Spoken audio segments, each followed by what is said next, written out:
Trucker Dump for May 5th, 2016, episode 114, Trucking Life. Finally. Welcome to Trucker Dump, where you'll get one driver's insights and sometimes humorous views of truck driving and the trucking industry, and pretty much anything else he feels like dumping on you. This podcast is brought to you by AboutTruckDriving.com. Resources to help you understand the world of truck driving through the use of stories and a pathetic attempt at humor. Hey there, folks. Thanks for dropping in and downloading the Trucker Dump podcast. 114. Boy, this is a special one. For any of you who don't know, maybe first-timers, my name is Todd McCann. This is my thing, and this is a special episode, like I said. We'll get into that a little bit later, but well, it's special to me. You guys probably don't care. It's been a couple of months since you've seen the podcast come out, so you're just probably happy to get anything. But this is a special one for me. But anyway, how y'all been? I hope everything's good. Hope you haven't had any wrecks, anything like that. Well, I can't say that for me, but that's a different story. We'll save that for another podcast. Tease. All right. Anyway, you know what? As a truck driver for, 19 years, something like that now, you think you've seen everything. But for the first time, I saw something for the first time that I've never seen before.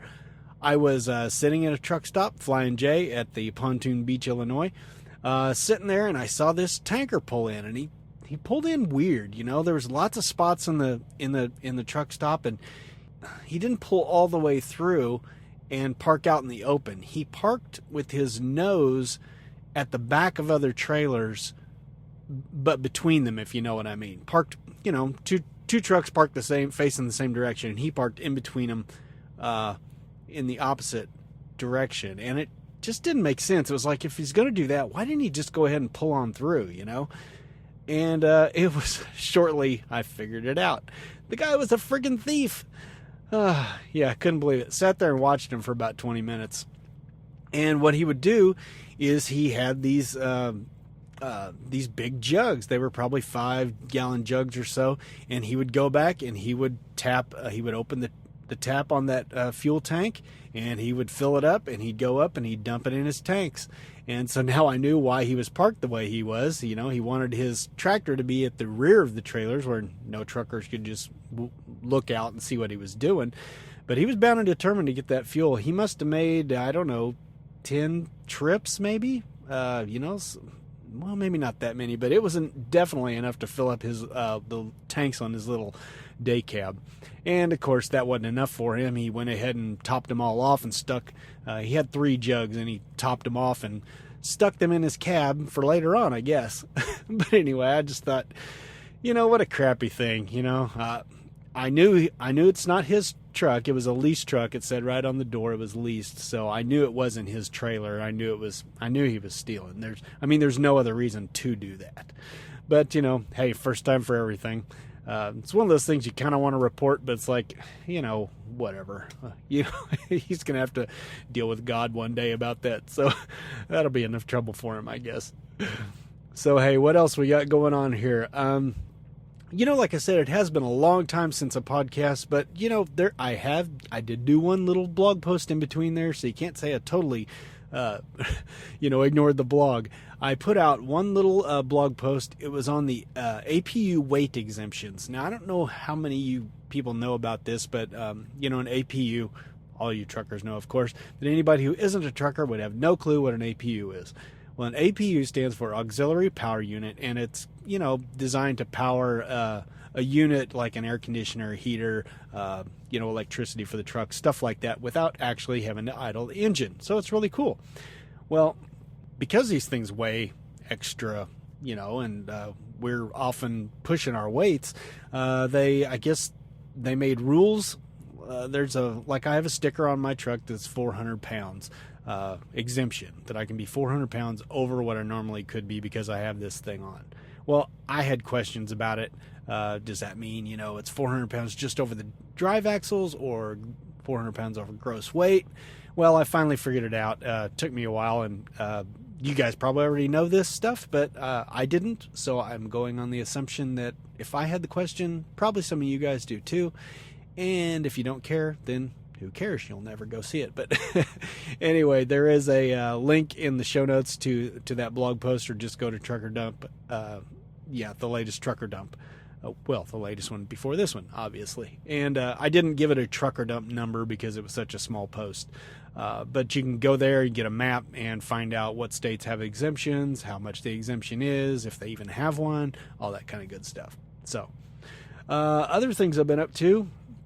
I mentioned before that I've been writing for the truckermagazine.com quite a bit.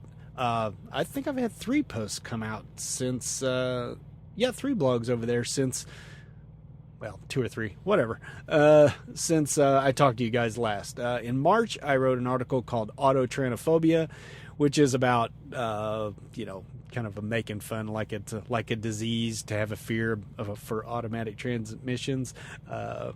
In April, I wrote an article called Yes Men. Just have to check that out to see what that one's about. And May was kind of a crappy little title, but Dash Cam Skepticism.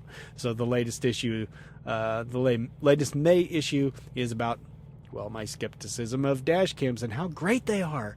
If you want to read my thoughts on that, go over there. I've been pretty proud of that writing over there. I'm pretty happy with it. It's fairly short form. I keep it around 600 to 800 words. And, just go check that out if you're interested. If not, if you had enough of me, if you get enough of me with just the podcast or just the blog, then great. All right. What other self-promoting thing can I do? Hey, yeah, there's the iTruckers Slack group. Man, we're having a blast over there. This, in case you don't know, this iTruckers Slack group is just a bunch of truckers. We actually have one train engineer too, but it's a bunch of truckers that just love their Apple gear, and we just talk about all the different Apple stuff. We'd like to see changes, if we have troubleshooting, if we need problems, or if we have problems with our stuff and we need help, we just ask each other and help each other out, and it's a lot of fun over there. We're up to 11 members, which isn't fabulous, but hey, it's great. We love all of our 11 members. And Trucker Bob, who actually is the co-founder of this thing with me, he's actually the one that brought the idea to me. He got on the MacCast just a couple of days ago, and Adam Christensen from the MacCast was nice enough to put his little blurb up there, so hopefully we'll be getting some new members for that. So hey, join this puppy. It's a lot of fun over there. Of course, don't join it if you're an Android guy. Okay, you can join it if you're an Android guy that wants to be an Apple guy. Okay, but we don't want to talk about your Android stuff. So, all right, I guess that is enough self-serving stuff. Let's serve some other people here. Oh, wait, I guess we aren't done with the self-serving stuff. I forgot to tell you how to join the iTruckers Slack group. That would be helpful, wouldn't it? Okay, just go wherever you get your apps and download the Slack app and send off an email to iTruckers@icloud.com. Once again, got a pin? iTruckers@icloud.com. That will go to Trucker Bob, and he will get an invite out to you fairly quickly. And by the way, we've had some requests for invites from trucking organizations, and quite honestly, we're not really interested in that. So we apologize. You guys may be Apple junkies, but we just don't want, we just kind of want to keep this on a personal level and keep everything Apple oriented. We don't want, a bunch of spamming and sales stuff, coming into it. So let's just keep it to individuals. I do appreciate it. Okay, now let's get on with helping some other people. Man, I'm disorganized today. Wait, that's just like any other day, isn't it? Okay, let's start out with Jim Sweeney, who is from the Adcom Group, which is at theadcomgroup.com. He wrote in to tell me about the Make-A-Wish Mother's Day Convoy. And I'm just going to read the press release here because it's pretty well written. It explains all the information and will keep me from rambling, which I have a tendency to do. So it says, time to join Make-A-Wish Mother's Day Truck Convoy. One of the happiest traffic jams of the year takes place every Mother's Day in Lancaster, Pennsylvania. For 26 years, wow, has it been going on that long? Hundreds of trucks have gathered in a convoy to raise money for Make-A-Wish Philadelphia, Northern Delaware, and, pardon me for butchering this, Pennsylvania people, but Susquehanna Valley? Did I say that right? Anyway, it's a charity that grants wishes to children with life-threatening medical conditions. Man, yeah, well, if anybody deserves a wish, they do. It goes on and says, the event began with one little boy's wish to ride in a truck and talk to his sister on the CB radio. And thanks to the generosity of truckers, it's grown into an all-day family celebration that raises hundreds of thousands of dollars. Last year, nearly 400 trucks from all over the country, many of them carrying Make-A-Wish kids, rolled through central Pennsylvania as spectators lined roads and overpasses to cheer them on. It says the Netherlands now holds the Guinness Book of World Records title for world's longest truck convoy, but we hope to win it back this year by drawing 500 trucks. The Mother's Day Convoy will be held from 8:30 a.m. to 5 p.m. Sunday, May 8th in Lancaster, Pennsylvania. And to find out more and to find out how you can participate, I've provided a link in the show notes. I could tell you, but it's just too much of a pain in the butt. So just go to the show notes and look there. This event is sponsored by the Road Pro family of brands, which we all know from the truck stops. They all sell the little lunchbox that we all heat up stuff in, and all the little stuff truckers use every day. So this is really cool. I had no idea this went on every year. Of course, I don't really keep up with trucking news and stuff like that, so I appreciate Jim reaching out and letting me know about it. This is held in America. We can't have this. We like the best of everything. We can't have the Netherlands holding this record. That's just uncool. We need to get it back. But one thing I've always wondered about these convoy things is, I'm guessing that it's just owner-operators that do these. If there are company drivers out there who take part in this, I would really like to hear from you and just to find out how that works, because I know I couldn't just tell my company, hey, I want to be in Lancaster, Pennsylvania on May 8th so I can mess around all day and be part of a Mother's Day convoy. Even if it is for a good cause, I don't think that'd be high on their priority list to get me there. So I just wondered how that happened. Even as an owner-operator, I guess you can pick and choose your load so you can get there and hang out as long as you want. So I just assume it's just all owner-operators. If it's not, like I said, company drivers who have been part of a convoy like this, let me know. I would be very interested in hearing how that works. And thanks to Jim for writing in and letting me know about this. I also heard from another guy named Jeff Bayless. He is from the Successful Trucker website, which is obviously thesuccessfultrucker.com. And what this website tries to do is he is a owner-operator, obviously, and he wants to teach other owner-operators how he has made money, the things that haven't worked for him, the things that have worked for him. Now, he reached out to me to ask me if he was writing an article and wanted to get my advice for owner-operators, any advice I could give them. And obviously, I'm not an owner-operator, and I know absolutely nothing about it, so I couldn't really help him. But, like I told him as a consolation prize, hey, I'll mention your website on the podcast. So anyway, I just mentioned it. Like I said, his name is Jeff Bayless from the Successful Trucker website. That's at thesuccessfultrucker.com. Now, I'm not endorsing this. I don't know anything about the site, and he seems like a nice guy, but I don't know if the information is valid. You'll have to check that out yourself. Like I say, I don't know if he's good or bad. I assume he's good. I like to assume people are good, but having no experience as an owner-operator, I have no clue. So don't hold me responsible for anything. Good luck with that, Jeff. Wow, that's a heck of an endorsement.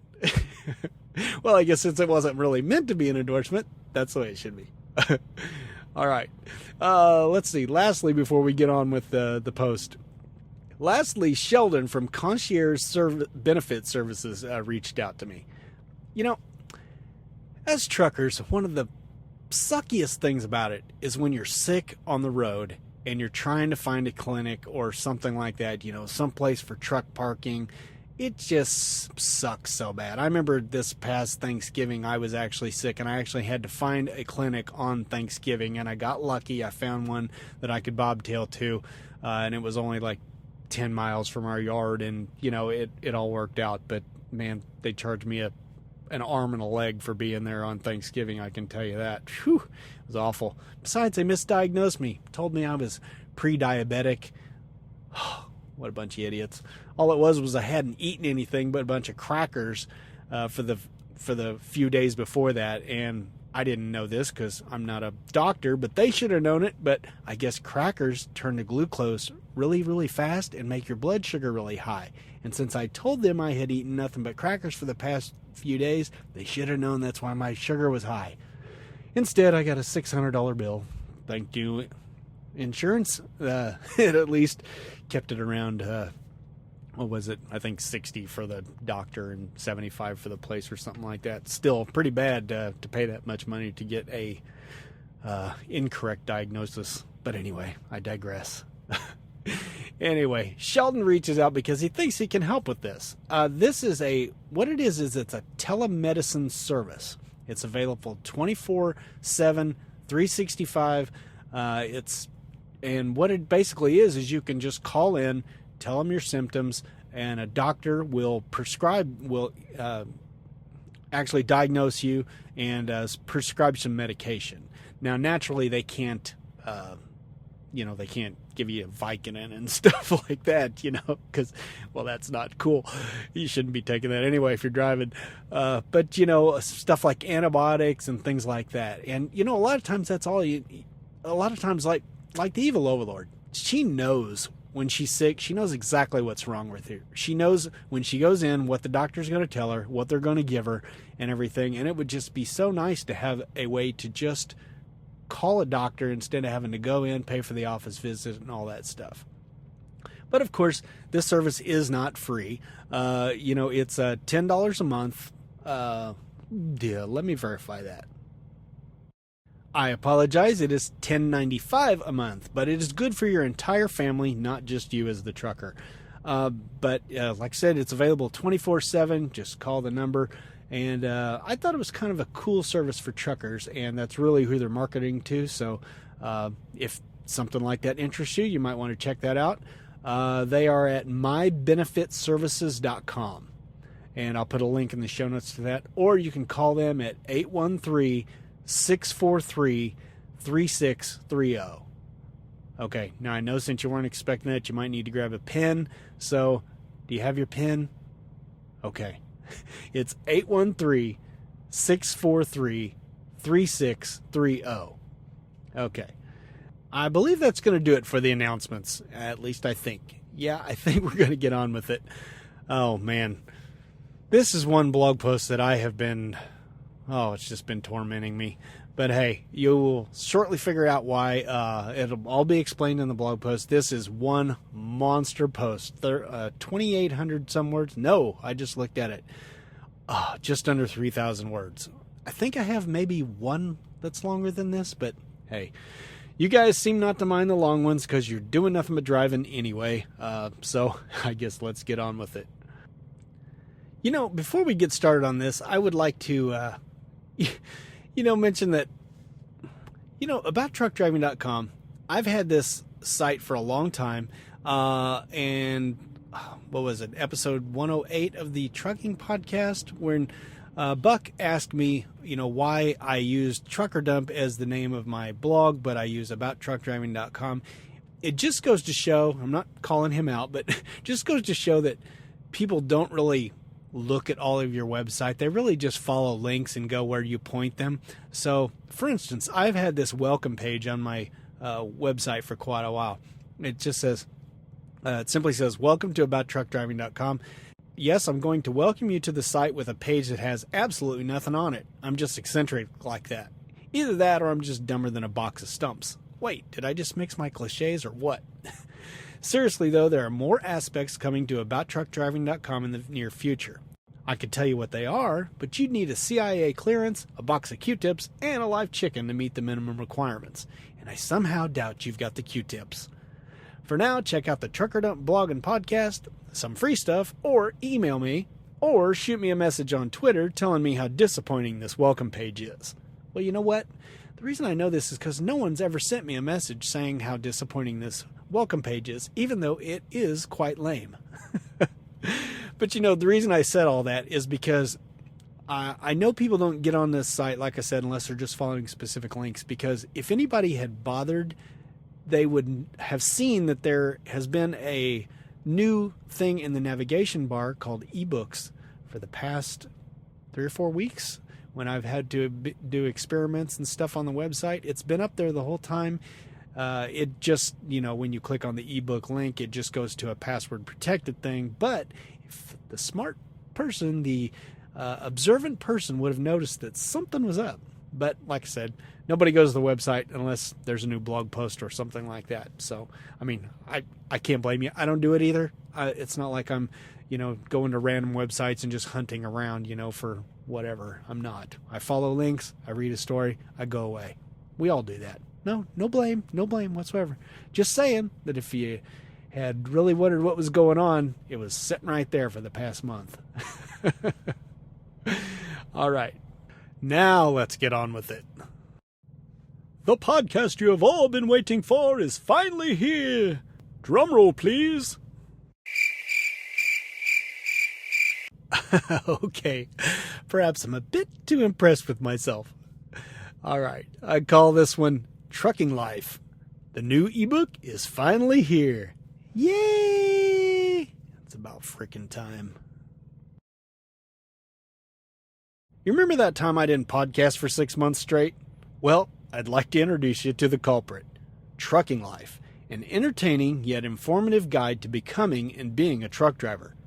Try saying that with a mouthful of mashed potatoes. This just released ebook has somehow managed to be both the labor of love and the bane of my existence for the past decade. But first, I guess I should explain what Trucking Life is about and who it's for. Actually, let's just give you the short version. If you want the full description, there is a link to the Trucking Life sales page.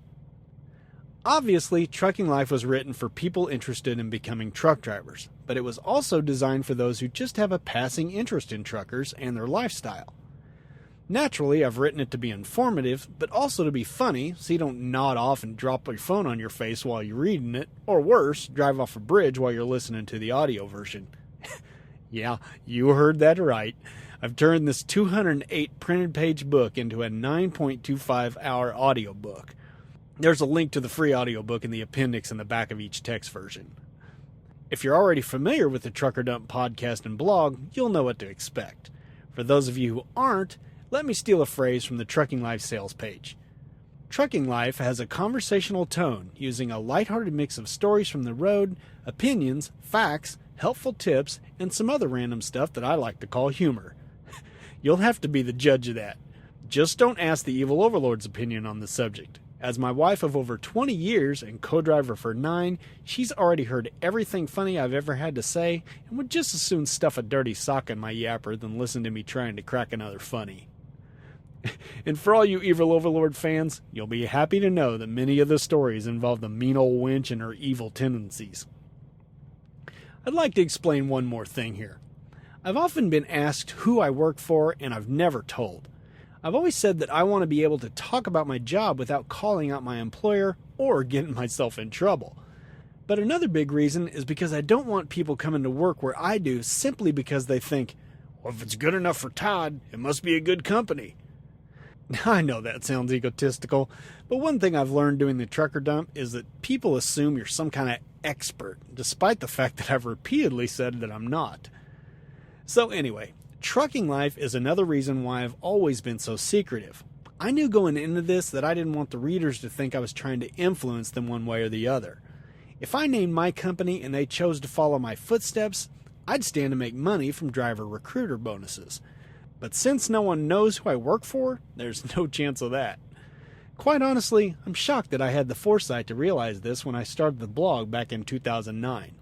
My feeble brain usually can't think past the next mile marker. But enough about that. You can read all about the book on the Trucking Life sales page, as well as get a free sample of both the audio and the text versions. And again, there's a link to that sales page. I'm writing this post for a different reason. When you spend over 10 years toiling over a book, you kind of want to share your pain with others. So that's what I'm going to do. I hope you brought some cheese to go along with all the wine. I'm really digging Gouda lately. So, how do I start? Well, when the evil overlord and I were considering becoming truck drivers way back in 1997, there's a full story on that in the book, tease, I looked for information about it both online and in libraries. There really wasn't anything. Sometime in 2005, I remembered this and rechecked the situation, thinking someone had surely filled that gap. There were a few options, but I thought I could do better. To put this in context, I started writing Trucking Life in WordPerfect on my Dell Inspiron laptop running Windows XP, which kind of makes me cringe now that I'm a diehard Apple-junkie. But hey, I hadn't entered the Steve Jobs reality distortion field yet. I worked on this book every time the evil overlord and I had to sit somewhere. Now, being a team operation, that was rare. So fast forward 3 years to 2008 and my first draft was finally done. At first, I thought I'd go the traditional route of signing with one of the big publishers. I thought with my style of writing, a truck driving for dummies type book would be perfect. But after learning the odds of being picked up, I started thinking more about self-publishing. Well, let me tell you that it didn't look easy. There was the ISBN, that's the International Standard Book Number, to deal with, not to mention the process of converting it to an ebook format and dealing with distributors. That was enough to make me put it on a shelf. I think part of it also was that whole fear of failure thing, if I was really honest with myself. I did tinker with it on and off for the next few years, but honestly, I was just too lazy to put all that work into a book that probably wouldn't sell very well. It is a niche market after all. Keep in mind that this was all before I started blogging in 2009. Actually, I think being in the habit of writing was kind of what prompted me to start writing the Trucker Dump blog in the first place. Although back then, it was actually called the About Trucking Jobs blog. How catchy is that? Not. I started getting serious about the book again somewhere around 2010, when I noticed websites like Smashwords popping up. Link to Smashwords in the show notes. They offered to do all the heavy lifting with converting the book, in addition to distributing it to Apple, Amazon, Barnes & Noble, and a bunch of other retailers. Sure, they all take a cut of the sales, but I'm not going to get rich off this book anyway, so why do I give a rip? That's when the perfectionist in me kicked in. Now, I've already told you that it can take me 5 or 6 hours to write a 2,300-word blog post. Heck, it wound up taking about 8 hours to get this monster post just the way I wanted it. Yes, seriously. Thankfully, this whole perfectionism thing is reserved for writing. I'm pretty laid back about most other things. But what do you think I was like writing a full book? Yeah, it wasn't pretty. If I remember correctly, the first draft was around 120 printed pages. When I went back and read it, I was disheartened to say the least. The book was okay, but I realized it was far from complete.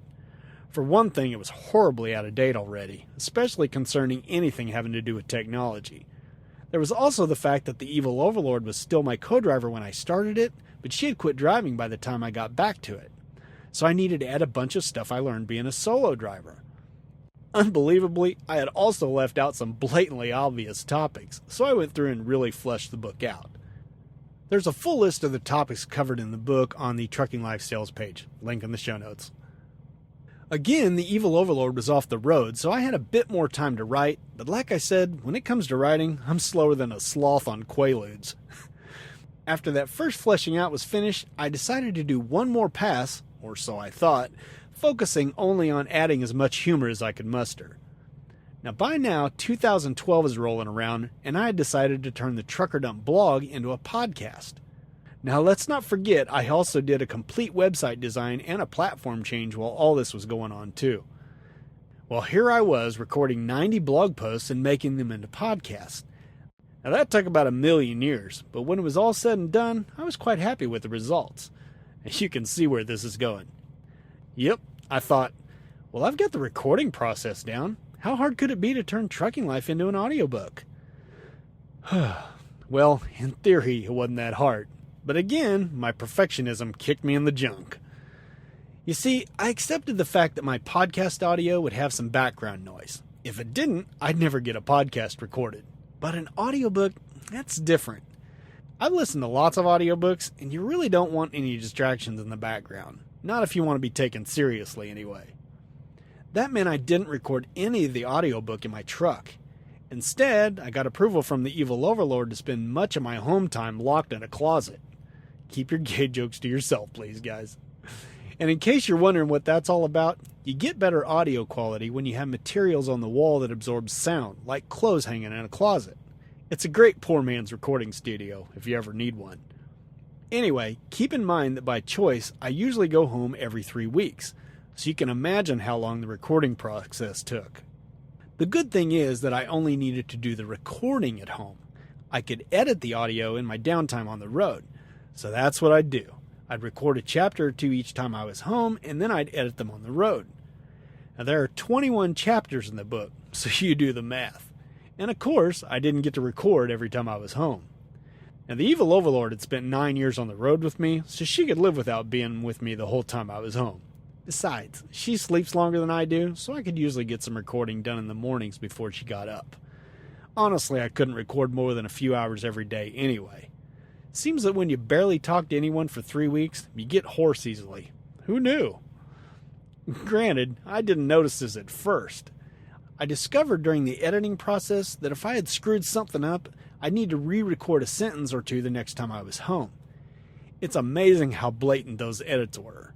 Even if I was the slightest bit hoarse, I could clearly hear the edit points. It drove me crazier than a hoarder at a flea market, so I learned to never record to the point where my voice was given out. Now, I mentioned that I could work around the evil overlord schedule, but the nephews were a different story. They were still young, so they were usually up before I was. And since they were so young and naive, they thought I was kind of cool. That meant they wanted to be around me from the second I woke up until we all went to bed. Can't blame them, I guess. I am pretty awesome and stuff. You know, it's funny how time has changed their enthusiasm about me. So anyway, I finally got all 21 chapters edited, and I used an app called Audiobook Builder, link in the show notes, to make it into a 6 to 7 hour audiobook with chapter markers. I transferred it to my iPhone and listened to it while I'm driving. That was both a mistake and a blessing. It's amazing how you notice things you didn't before when you absorb the content in a different way. It happens all the time with my blog posts. I proofread them in the WordPress editor and everything looks great. Then I preview it the way you'll see it on the website and I notice all sorts of errors. Having an audiobook version was no different. Actually, I think it was worse. I'd hear myself talking along and then I'd think, oh man, I should have said that right there. 5 minutes later, I'd think, why didn't I mention that other thing? A couple minutes later, I'd think of something funnier to say about something. This went on and on. Kind of like this podcast. Well, I dictated all these changes into my phone, and that meant another rewrite, which of course led to more home recording sessions and road editing. Well, I'm going to cut this off here. Suffice it to say that I went a few more rounds of making things better and going through the whole process again. I even made another complete pass at adding more humor. Now, they say that a writer is their own worst critic and that at some point you just have to let it go and release it. Now, since I'm far too cheap to pay for an editor, that choice had to be mine. So that's where I am today.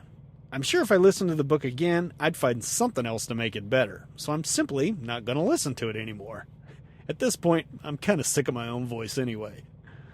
I'm also just as sure that I will eventually get feedback from readers and listeners about stuff that I've missed. Now, if it's another one of those forehead-smacking stupidity moments, I may make changes to it eventually, but for now, it is what it is. So basically, the book started out as a 120-page, 6-hour audiobook and turned into a 208-page, 9-hour, 15-minute gabfest.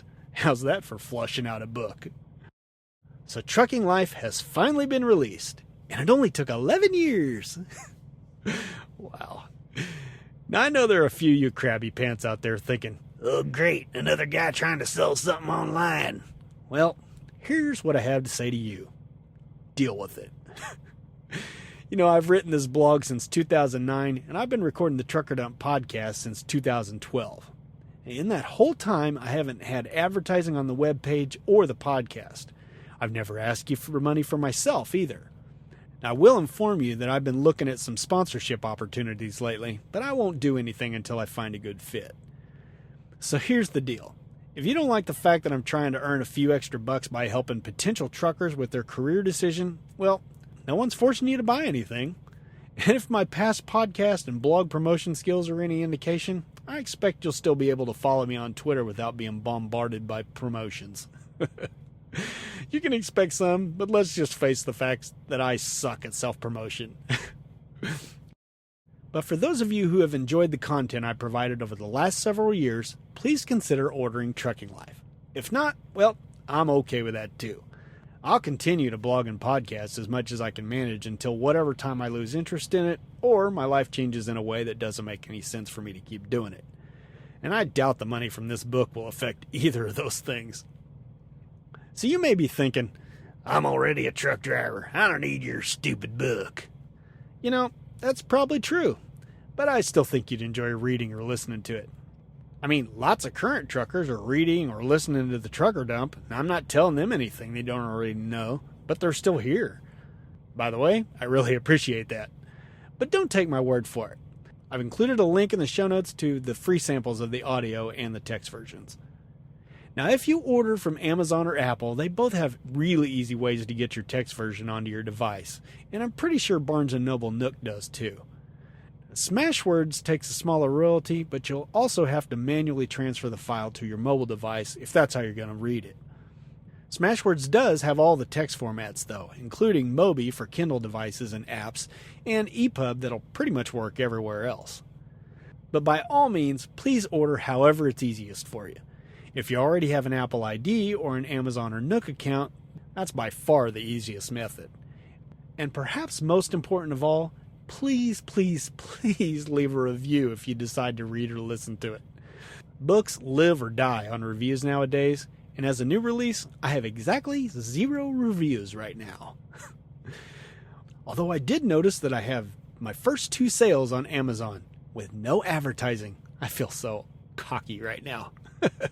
I'm rich. Okay, there's one more thing. You'll probably notice that the $8.99 I'm asking for Trucking Life is more expensive than other similar books on the market. Now, if you want to know why, check out the Trucking Life sales page, link included, where I go into more detail about what you're getting and why I feel it's better than its competitors. Now, if you don't need convincing, I've included the links in the show notes where you can go directly to wherever you want to buy it. Well, I hope you enjoyed Trucking Life. I've put a heck of a lot of work into it, and I hope you get something out of it. Whether you do or don't, please let me know what you think about it by emailing me at abouttruckdriving@gmail.com or the one you guys are used to, truckerdump@gmail.com. And please don't forget those ever-important reviews wherever you buy it. Thanks a bunch.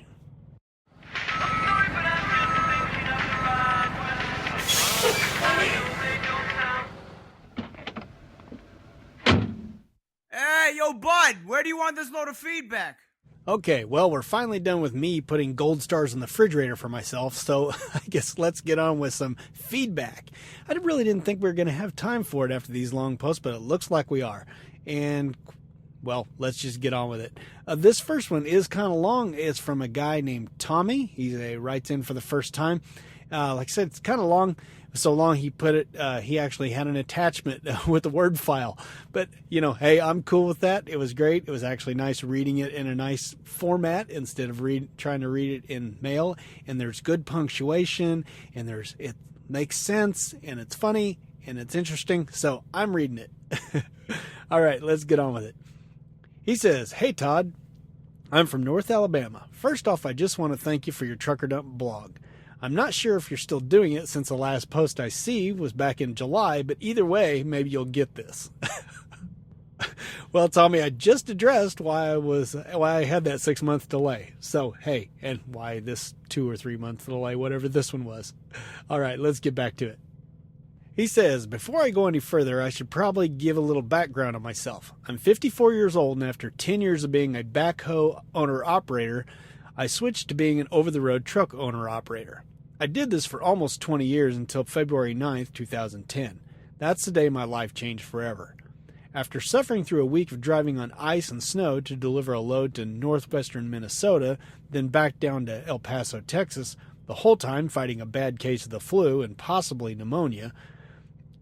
This is something for anyone thinking of getting into trucking to consider. I have never experienced anything more miserable and lonely than being sick alone in a truck 1,500 miles from anyone who gives a beep.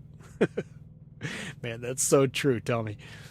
Not that it would have helped you in this situation, but that's where that service, that telemedicine service I talked about earlier, might come in handy. Could have got some drugs. Anyway, he goes back and says, let's see. Where did I leave off? Okay. Anyway, back to February 9th. I made it as far as the Petro in El Paso and parked intending to deliver the next morning. That's when I started having trouble breathing. At first, I figured it was pneumonia. I made my way into the fuel island and asked for help just before I passed out. Whew. And he says, by the way, if this ever gets posted anywhere, I'd love to send out my thanks to the Petro employees that got me the help I needed, and he never got a chance to get back there and thank them. So thank you to those Petro employees who probably aren't still working there anymore because truck stop employees rarely do. All right, back to Tommy. The next thing I remember is waking up in a hospital 2 weeks later and being told I had arrived at said hospital suffering from a massive heart attack and pneumonia. Thus, the changed life, health card gone, recently purchased Freightliner Columbia gone, job gone, house gone, hello very small disability check, hello 28-foot travel trailer. Please don't misunderstand. That's all in bold. I'm not looking or want sympathy. All in all, I have a good life. Would I like more money? Sure. Would I like a bigger travel trailer? Sure. Well, after spending so many years in a truck, the trailer does seem quite roomy. At least I have a toilet and a shower without a wait anytime I need it. Man, that's so true. If trucking taught me nothing else, I did come away with 2 lessons that help me every day. First, how to live in a smaller space than most people think is possible, and the most important is to take the loads that the great heavenly dispatcher gives us each day and do our best to deliver. Sorry this is getting longer than I intended, so back to my main topic. Thanking you for taking the time to write your blog. After all the stuff I mentioned in the previous paragraph, most of the time my mind stays in a good place, but from time to time I fall into a little funk. Don't we all, Tommy? A couple of weeks ago was one of those times. I had run into one of my old trucking buddies, and he was talking about the places he had been and where he was heading. Normally I find these discussions entertaining, but for some reason this time it got me missing the open road, the scenery, meeting new people, and in other words, all the good stuff about trucking. Now this is the part I cannot explain. I had no knowledge of your blog. I was doing an internet search for information on removing the engine from a Dodge Ram 1500 for my brother-in-law when your blog popped up in the search results. Now I've repeated this search since and no trucker dump shows up. My only explanation for this is that the great heavenly dispatcher took control of my search engine and led me here. Well, I don't know. Maybe it was the devil who sent you here. I don't know. Anyway, that's funny. He says, I clicked on Trucker Dump just to see what... Trucker Dump. Man, I spit all over myself there. Just to see what was up and wound up binge reading all the posts available on your site over a 2-day stretch. I say read, but I only read about half. Then I discovered the handy play button. My eyes thank you for this. Afterwards, I found that my little I can't drive a truck anymore pity party was over. Your blog forced me to remember all the stuff that I don't miss about trucking. The FMCSA, the DOT, most shippers and receivers, especially grocery warehouses, rush hour traffic, police officers that don't have a clue but think they do, no idling laws, the lying planners that tell you if you take this load that nobody wants and cover their butt, they'll hook you up on the next load, only to forget your name as soon as you hook up the crap load. I could keep going, but you get the point. Yes, we do. Man, you did read all my stuff, didn't you? He goes on. Don't get me wrong. I wouldn't trade the years I spent driving a truck all over this great nation for anything. I've met some wonderful people, seen more beautiful scenery than most people ever get a chance to see, experienced a great freedom, and had a lot of laughs, even if part of them were at my own expense. A good sense of humor is necessary for a truck driver. Man, no kidding. Try living with the evil overlord in a truck for 9 years. You talk about a sense of humor. You gotta have one. My point is that while I always miss having the option of hitting the open road, your blog has reminded me of the day-to-day things that I will never miss. So please accept my heartfelt thanks. Well, you are welcome, Tommy. I'm glad, I guess it's not necessarily just a negative thing. I mean, my negativity actually worked for somebody, so great. I was just glad to hear that. Man, you've really made lemons out of lemonade here, though. Did I just say that? I did. Lemonade out of lemons. Wow, I suck. All right, anyway, I mean, you're clearly in a not-so-great situation, but you're really looking at the bright side of things, and man, I really respect that. It's so easy to get down and in a pity party, like you said, but you're really sticking it in there, so way to go. And thanks for all those years of trucking you did for all of us. We do appreciate it. He finished this up with a story that I had to relate because I just thought it was funny as heck because, well, you know, we've all done this, and if you haven't done it yet, you will. All right. He finished this up by saying, sorry, but I couldn't stop without telling just one trucker story. We love trucker stories, Tommy. This may fall under your post on, he said consternation, but I think he meant complacency. Yeah. He says, I learned that whenever I started having this truck driving thing down pat, I would do something to show me different. Once I was delivering to a regular customer in New Jersey, and all the docks were full except for what everyone called the dock from hell. This was because... this was due... Sorry, I cracked myself up there. Actually, you cracked me up, Tommy. This was because, due to a badly placed utility pole, it had to be blindside, and there was always trailers on either side with minimal clearance. Well, I bobbed in all full of myself, so when the customer told me it was either the dock from hell or wait a couple hours for another dock to open, I said no problem. I drove around to the dock area to get myself positioned the way I thought I needed to be, got out to make a quick look to verify what I needed to do in order to perform the task at hand, got back in, and proceeded to back in with one smooth motion, no pull-ups. As I was backing, I noticed a yard jockey off to the side watching. After I completed my amazing feat of trucking skill, I promptly jumped out of the truck so the yard jockey could pat me on the back. He drove over, and I gracefully waved my arm at my trailer and proudly asked, "What do you think about that? It's amazing what an experienced driver can do, ain't it?" He swallowed a laugh and said, "Yeah, it most certainly is, but it would have been even more amazing if you had opened the doors first." Needless to say, I had to pull completely back out to open the doors, and the next 10 attempts didn't go nearly as smoothly as the first. As I said earlier, a lot of laughs were at myself. Well, Tommy, if you can't laugh at yourself, what can you laugh at? Oh, that's great. What a great story. I've been there. I have done this. It is so embarrassing. You know, it's just horrible. Just an awful feeling. And it always seems like you do, just like you said, that perfect back, you know, before you realize it. Oh, sad. Well, Tommy, thanks for writing in. I hope you keep up with the blog. I'll try to post more than once every 6 months. Okay, y'all, had enough of my voice? Great. Well, let's hear from Greg then. Greetings there, Todd, and the rest of you other trucker dumpers. I don't know. I don't like the term dumpster, but anyway, if you wanted me to use that, I can. No, Greg, you win. We're sticking with dumpers. That's what everybody seems to like, and that's what we're going with. All right, this is Greg, and this is kind of a little rebuttal back about your latest segment on the rookie driver. Quite a number of years back, before my other half started driving with me, I was down there delivering to a place in California. I was already in the dock door, and this gal that had just graduated from her trainer was trying to back into the hole next to me, and she'd never backed into a solo hole before. She'd always had like 2 or 3 spots, so she had plenty of slop room. So I told her I wouldn't back the truck in for her, but go and line it up, go and start swinging around, get as close as you can to the nose of my truck without hitting it. and keep backing up till I tell you to stop. When I tell you to stop, I don't care how crooked you are, how crooked you think you are. When I tell you to stop, stop.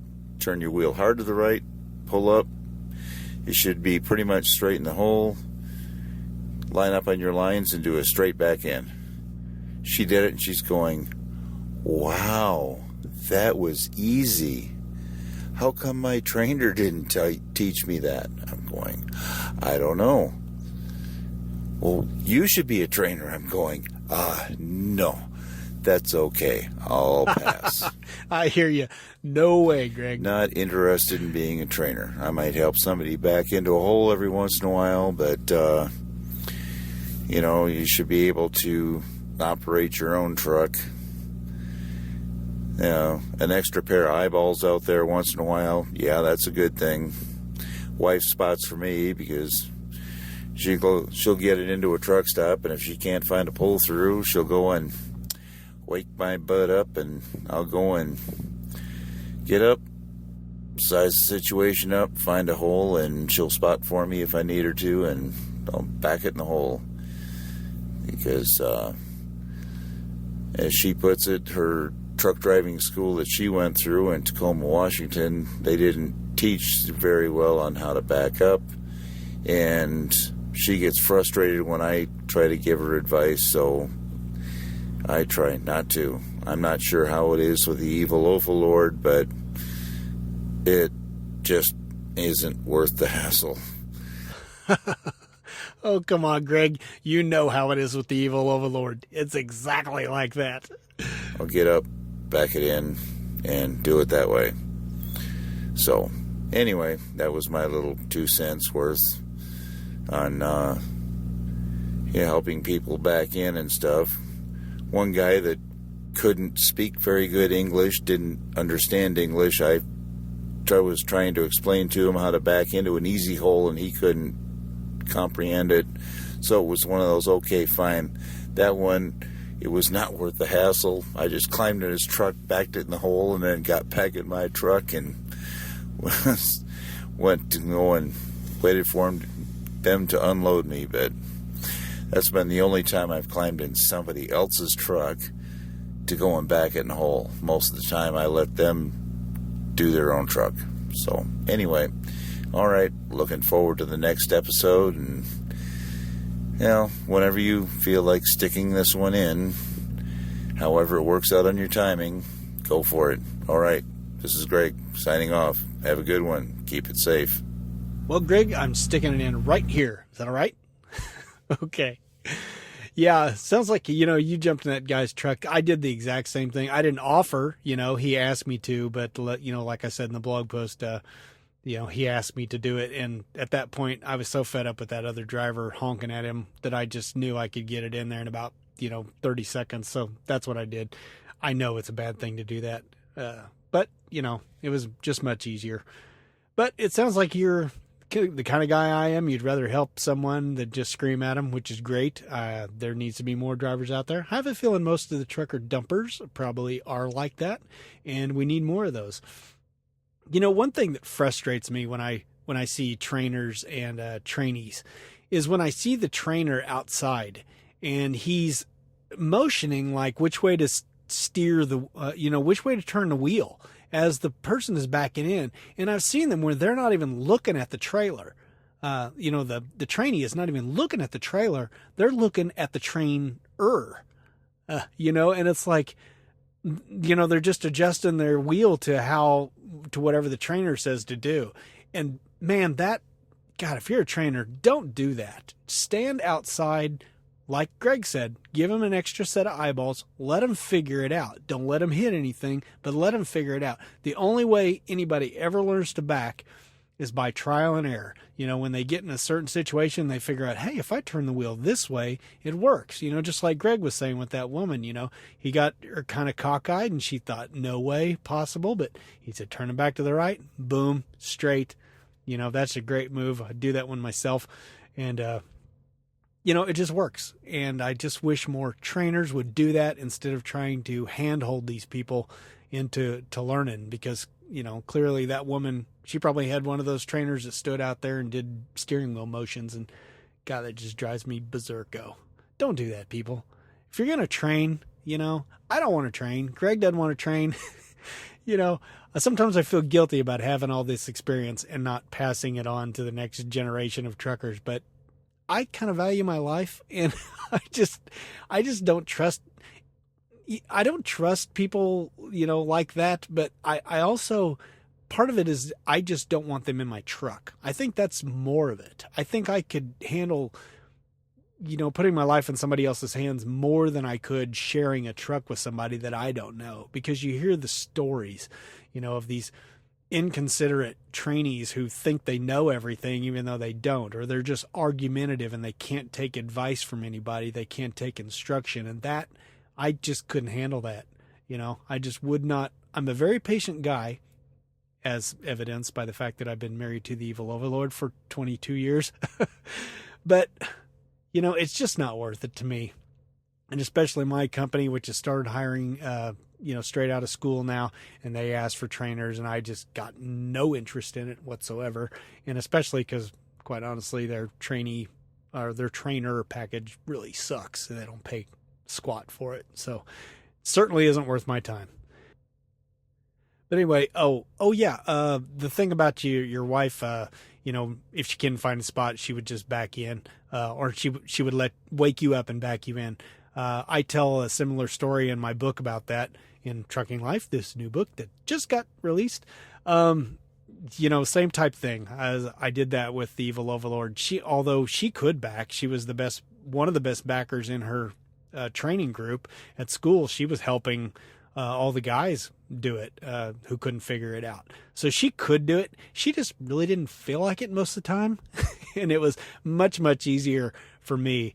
The main reason she didn't like to back is because every time her as a woman would start backing, it naturally drew a lot of attention. The guys were judging her and, saying, they can't help but make comments about it, or just, stand outside and clap when she actually does it successfully and stuff. And just stupid crap like that she just didn't feel like messing with. And I didn't feel like making her mess with it. So I just said, hey, we get to a shipper, just wake me up. I'll go in, because otherwise she'd be standing in there and the guys are flirting with her instead of actually doing their jobs.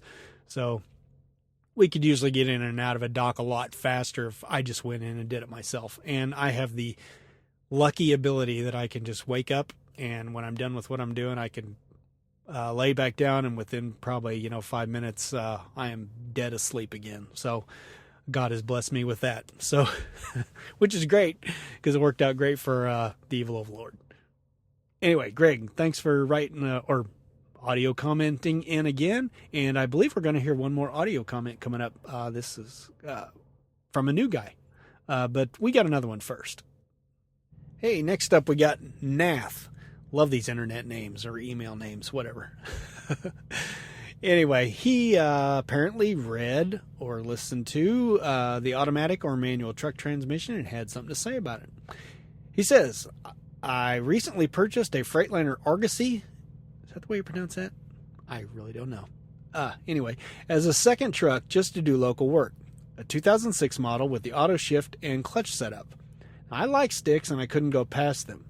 I ruptured my disc in my back a few months ago and got back into the stick, and my timing was out quite a bit, so I went back to double pumping, only to find out that it doesn't sit well with my back over a good trip. I can imagine. It says, I got this Freightliner and got local work for it, and I've been doing that, and I actually don't mind it. I've been in DAF and Mercedes autos and, well, didn't enjoy them, but didn't fully hate them either. But I do enjoy the auto in the Freightliner. Going down steep descents is good too. Whack it in manual skip shift and coast down, maintaining steady speed. Only once I had to take off when going down. It was towards the bottom of the range, and I left it in auto. I bumped the accelerator pedal, which deactivated the Jake, and skipped up a few gears, but nothing major. Lesson learned. All in all, quite happy. Well, I agree with you, Nath. I love automatics. I haven't driven one in ages, but the one I did was in a Freightliner. I was in Eaton, one of those Eaton Fullers, like the little flapper paddle on the steering column. I loved it. Thought it was great. Like I've said before, I'm sure they're much better now with the skip shifting and stuff. I think they do that. I've been told they do that automatically, which is pretty darn cool. You know, I had to do it manually back in my day. But hey, thanks for writing in. Glad you're enjoying your 2006 auto tranny. Thanks for writing in, Nath. Appreciate it. And here we go. We're going to finish up with George. He is a fairly new listener and the first time writing in or audioing in or however you want to say it. So take it away, George. By the way, I tried to clean this up as much as possible, but I can tell this is one of those recordings where he's rolling down the road. Guys, I appreciate audio comments, but it would be so great if you could stop and even turn off the truck when you do your recordings. Even if you just record into a phone, that is normally fine as long as the truck is not running and you're not going down the road. But anyway, I'm grateful either way. I'll clean them up the best I can, and take it away, George. Hey Todd, my name is George, and I'm new to listening to podcasts, and wanted to comment on your last episode I listened to, which which one am I listening to? Yes, TD105. So it must have been TD104. And I'm a reefer driver, and you called out to all of us and wanted to know our thoughts as to why we haul what we haul. So a little bit about me.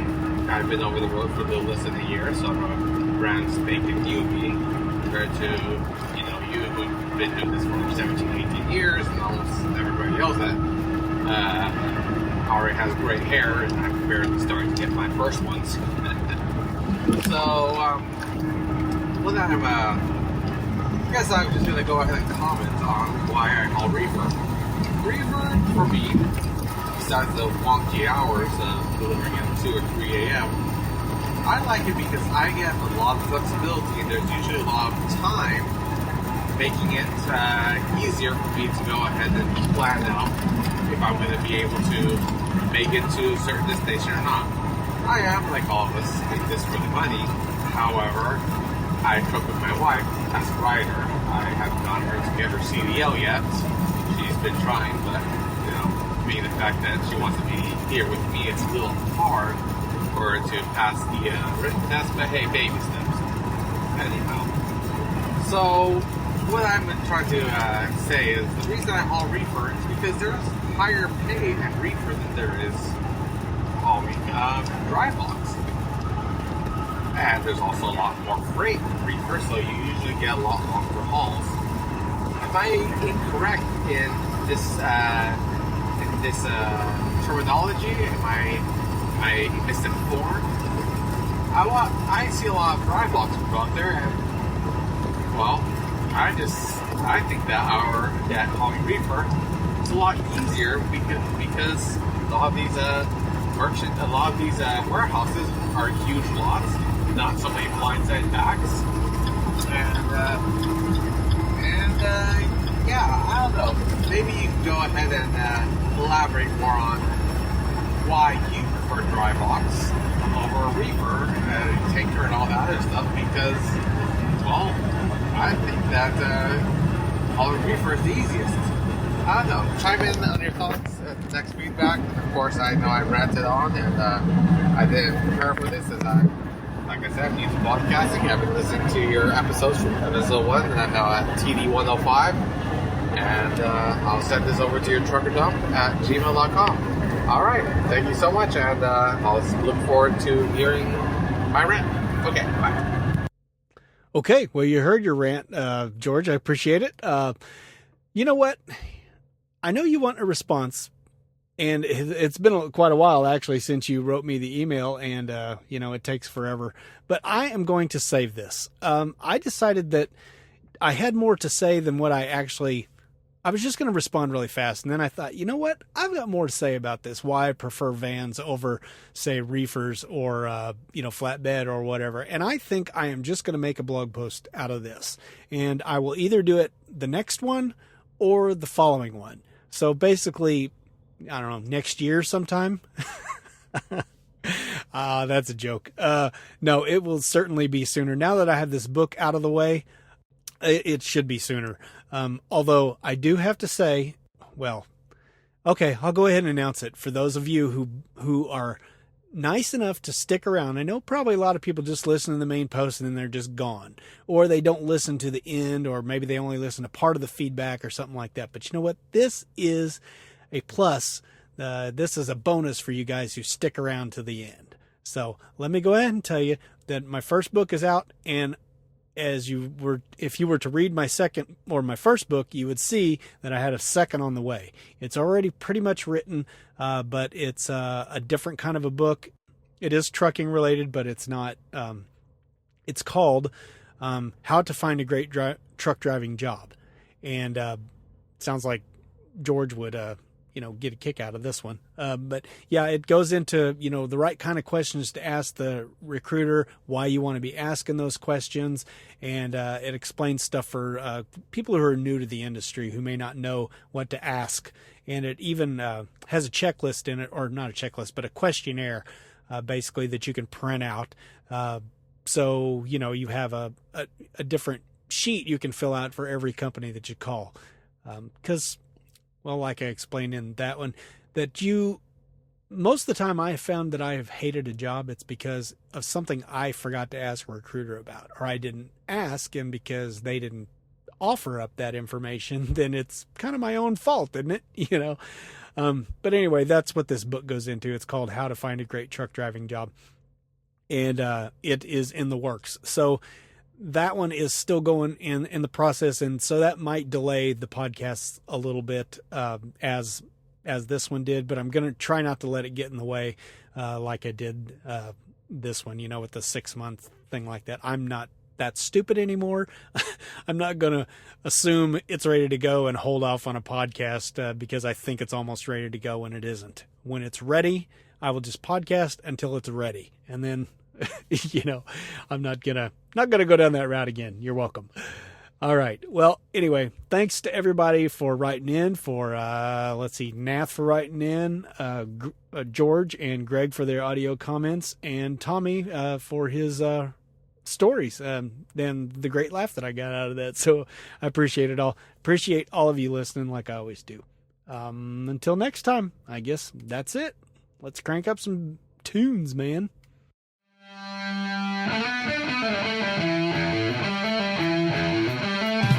So hey, if you want to know more about this Trucking Life book, go to abouttruckdriving.com and click on ebooks in the navigation bar. If you still have questions or have trouble ordering or downloading the book, fire off an email to truckerdump@gmail.com or find me on Twitter where I'm @ToddMcCann. That's 2 D's, 2 C's, and 2 N's. As always, reviews for the podcast and the book will get you my undying affection. Much to your chagrin, I'm sure. Be sure to share the love with all your friends by telling them about the podcast and the book. And by all means, please feel free to disown them if they don't respond. Well, as always, thanks for listening. So until next time, drive safe and stay out of my way.